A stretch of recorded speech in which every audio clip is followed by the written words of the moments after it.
ebitundu ebyekyama n'ebitundira China. In the same statement nga oyomba, you are saying you would rather sell pussy and ass but not suck pussy. Kakati awo lwaki ate obwamalaya ongamba mbu nali neetunda, yet you're considering it to be an option. Nchirala Luwi, gwateetundangako tusaba otubuulire, under what circumstances did you drop out of school? Because in your explanation, your father is rich, your mother is rich, your grandfather is rich, wakulira mu mbeera ennungi. So under what circumstances did you drop out of school? And why did you drop out of school and became a senior 3 or 4 dropout? Because I don't think, according to your explanation, it was about money. Wali malaya nga wetunda emperere. Ngokola mubala wetundirako ekisaasi nga otambuza mmere ku basajja abagaba tipi eza toyi. Mazema. So, just explain to us, under what circumstances did you drop out of school? Was it money? I don't think so, because you're giving us that impression that ewamwe muli bagagga.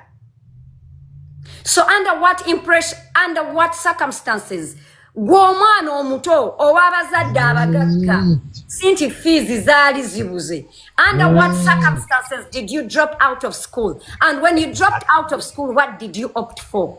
Exactly. And after that, marrying a DJ. Wagambye, I'm a failure. I don't know what your measure is when it comes to failure. Yet right. You said, mu bintu ebingi ennyo nnyo, mbu nagula akataka mu kifo ekiri poor, ekiri cheap, ettaka eyo nga liri cheap. But then also, it's okay, I'm a failure. I don't own anything. I have nothing. So Luwi, tuletereyo munange ku byapa byolina nga wadde ku lusalo olw'amalaalo. Gwenga mukyala Jeff. Okay? And then when you say I am a failure, I don't know in terms of what. You mentioned as a parent, I'm a failure, Luwi.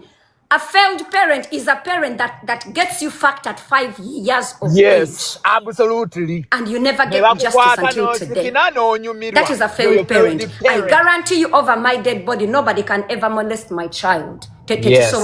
To me, that's a failed parent. Hey. To me.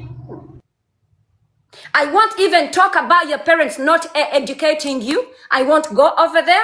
I won't even go over your parents not even teaching you that first things first. Omukazi nga wakazukuka senyama nnyo otawaze emana onabo obujonjo olwaleero in the morning. Bitch, wabadde ku live in the morning ng'olina obujonjo. To me. Yes. So I don't know, as a failed parent, which parameters are you using to gauge a failed parent? Because to me, first things first, the responsibility of any parent is to protect their child, especially a baby. At 5 years, you were an innocent baby and a person fucked you. And your parent was nowhere. Not your mother, not your father, because mubigambo byo, the next day, no. Mubigambo walekana. Yes. Walekana. House galo omukozi n'atavaayo. Where was your mother that day, or your father, or any person that was responsible for you? So, and as a failed parent, even after raping you, the next day you could not tell your mother or your father, the parents, but you told your brother inti Uncle Rubega yankoze bwati ne bwati. You told your brother. You told your brother inti uncle bichi yakurepinze. Lwaki tewagamba nyoko nechitawe. Where were they? So to me, I don't know what you use to gauge parameters of a failed person. But to me, a failure starts at that. Because me, Everybody knows, Banange, I am not rich and I don't think I'm gonna be rich because I don't even aspire to be.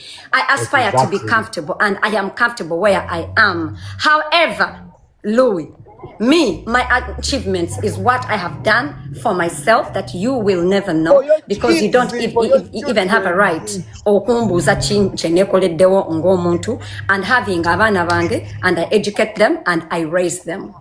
Yes. You were not raised. And they are Canadian citizen.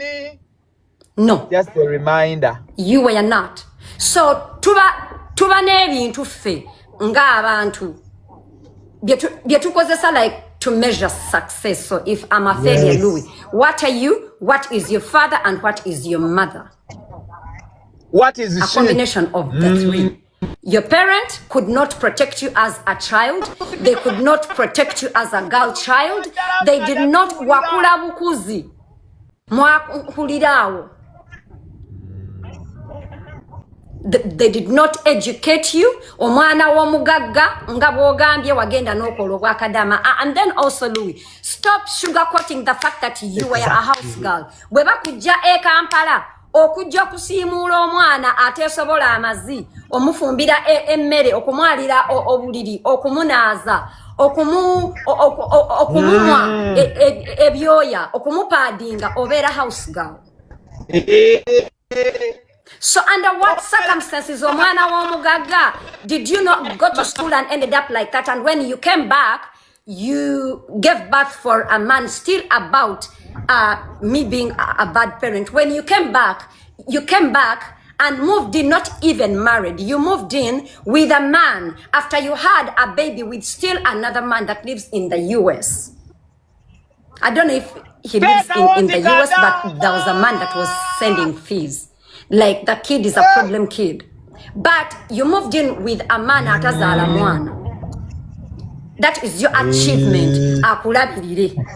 As if tolina mikono, as if tolina mutwe, as if lwaki towafuna obwahawusigala omunsi endala. Oba kale Uganda obwahawusigala era osigalenga okola. No moving in. Era still about being a failed parent. Mama wo omusiramu ne taata wo omusiramu, they are comfortable. Buli lunaku onuuna amanege ag'omusajja alina ekikuta ku kasolo. Gamba nti alamu wakola wa billa. Era kwofiira omudifendinga with everything that you have kumukira obutali mukomole. Gwe omwana w'abagagga abasiraamu.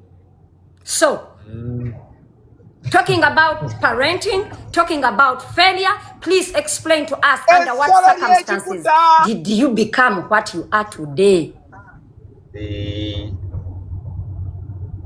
Tuulira Nezira ku sikola.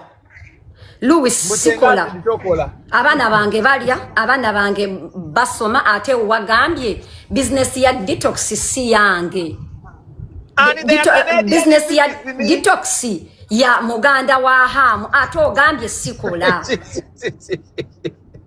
But why do we all go to work to afford life? Luwilight, I can comfortably tell you, a man, I don't have to suck uncircumcised dick to parent. Yes. I don't have to suck uncircumcised dick to eat food. I don't have to do shit. Right. You understand? So you want to me,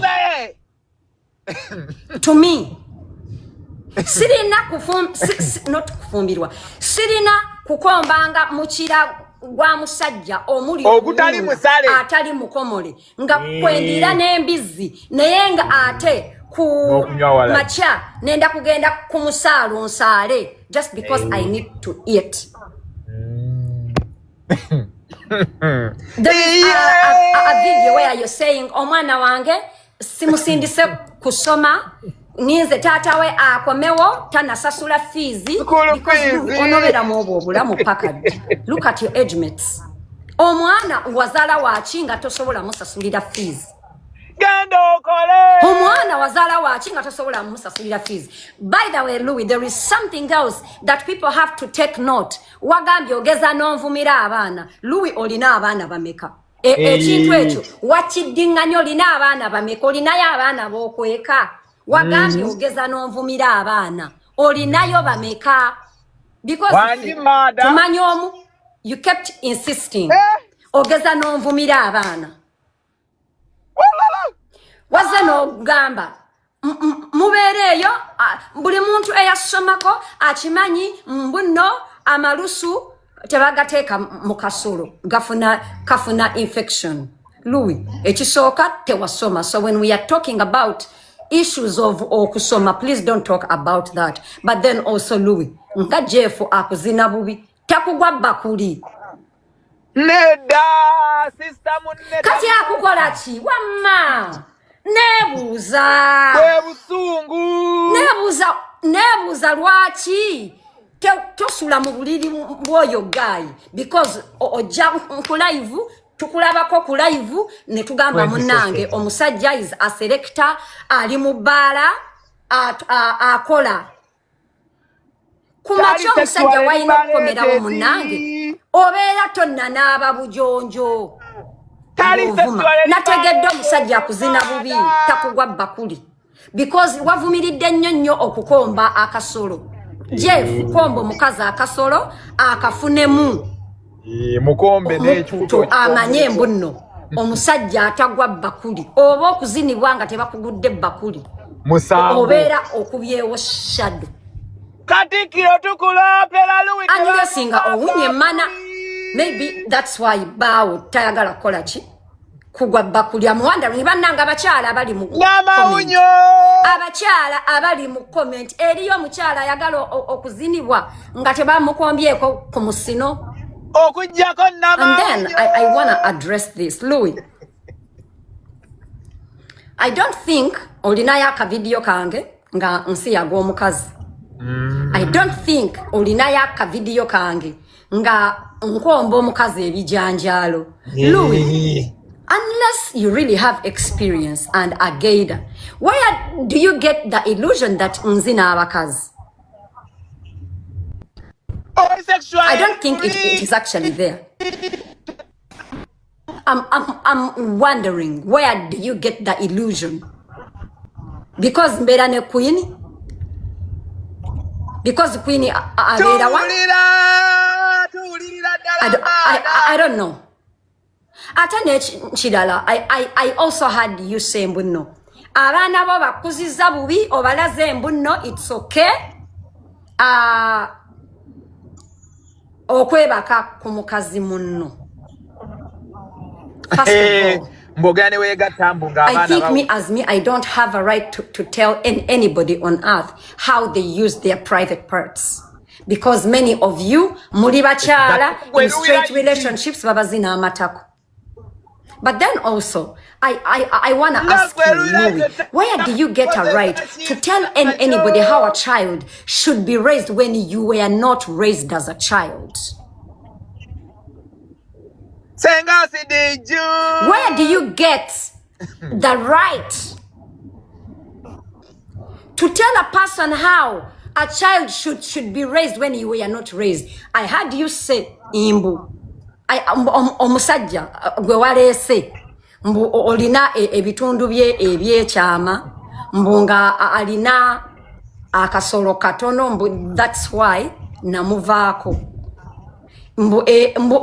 mbwayonga mu comparinga ku Jeff wabula Luwi eyakugaziya omutuli ku myaka 5 yakukusa emikira oyagala minene eyakuzina ngo ine emyaka eja nakuyingira yakulaga mbuno ogutuligwa gwina kubeera guti era nga guyingiramu ogusolo guti gamba nti omuntu ku myaka eja era nga preferringa ogusolo ogunene until today kakati bannange omuntu eyazinibwa nga wa myaka 5 nange ani eyawukuuka ani abeera n'ogutawulira misolo nojja no yongerako no gamba ensonga ya baby daddy by the way I don't even want to okujiwa nnyo obudde because bino ebintu bitandikanga ebintu ebisaaga inze nina abaana aba mu basajja aba tekuliiko atamanyi taata we atanka na mwana we toleeta abantu batategeerekeka batamanyikiddwa kubasibako mwana Luwilight wange. singo Omwana wange ami. alina taata we abamumanyi bamumanyi. Atamu Musajja wa kitiibwa, musajja wa buvunaanyizibwa atajja kukugyamu amanyi. emizi.